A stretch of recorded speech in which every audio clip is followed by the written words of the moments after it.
karya sastra yang mengutamakan keindahan bahasa, menggunakan rima, irama, dan pilihan kata yang padat serta bermakna. Nah, puisi itu cara penyampaiannya itu menyampaikan perasaan dan pikiran secara tersirat atau simbolis. Contohnya itu seperti puisi Aku yang ditulis oleh Khairul Anwar, terus kayak Pujangga Baru yang ditulis oleh Sanusi Pani.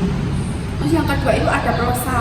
Prosa ini adalah karya sastra yang disampaikan dalam bentuk cerita bebas tanpa aturan rima atau irama tertentu. Jadi beda sama yang puisi tadi. Nah, bahasanya itu cenderung lebih panjang dan runtut serta mirip dengan bahasa sehari-hari. Contohnya itu kayak novel Laskar Pelangi yang ditulis oleh Andrian Hirata. Terus yang kedua ada contoh lain itu seperti cerpen Robohnya Surau Kami yang ditulis oleh A.A. Nafis. Terus yang ketiga itu ada drama. Nah, drama ini itu adalah karya sastra yang ditulis dalam bentuk dialog dan diperuntukkan untuk dipentaskan. Terus drama ini itu juga menimbulkan konflik dan peristiwa melalui percakapan antar tokoh gitu. Contohnya kayak yang di sinetron itu juga sebagian dari drama gitu. Selanjutnya yaitu adalah klasifikasi karya sastra berdasarkan waktu. Itu ada dua, itu ada sastra kuno sama sastra modern. Yang pertama yaitu ada sastra kuno. Apa sih sastra kuno itu? Nah, karya sastra kuno ini itu adalah karya sastra yang berkembang pada masa lampau sebelum dipengaruhi oleh modernisasi dan teknologi. Terus biasanya sastra kuno ini itu memiliki bahasa yang klasik. Terus juga ada unsur tradisional dan bentuk terikat adat atau kepercayaan.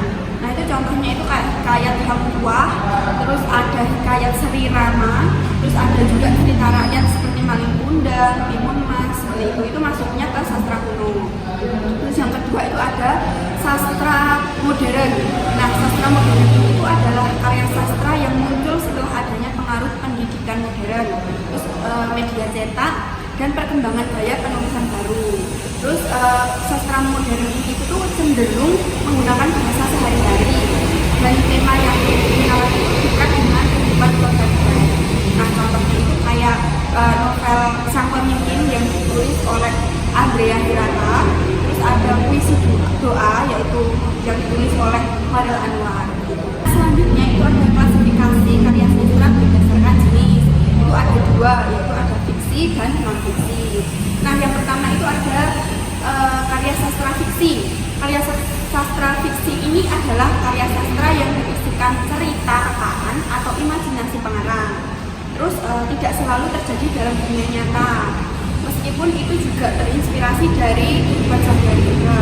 Nah, contohnya itu kayak novel Harry Potter. Nah, itu kan terinspirasi di dunia nyata, tapi itu tetap kayak ada kayak gitu, seperti itu. Terus ada juga dongeng Cinderella, itu kan kayak kehidupan sehari-hari, tapi di dunia nyata nggak ada seperti itu. Terus yang kedua itu ada karya sastra non-fiksi. Nah, karya sastra non-fiksi ini itu adalah karya sastra yang berisikan fakta, data atau informasi nyata di lapangan yang dapat dibuktikan kebenarannya. Nah, kemudian karya sastra non-fiksi ini itu tuh bersifat informatif, terus persuasif dan ilmiah. Contohnya itu kayak biografi Soekarno, terus B.J. Habibie dan tokoh-tokoh pahlawan lainnya juga. Terus juga buku motivasi, terus buku ilmiah atau laporan penelitian itu juga termasuk dalam karya sastra non-fiksi. Terima kasih, mungkin ada dari teman-teman ada yang mau ditanyakan. Nah, terima kasih. Wassalamualaikum warahmatullahi wabarakatuh. Waalaikumsalam.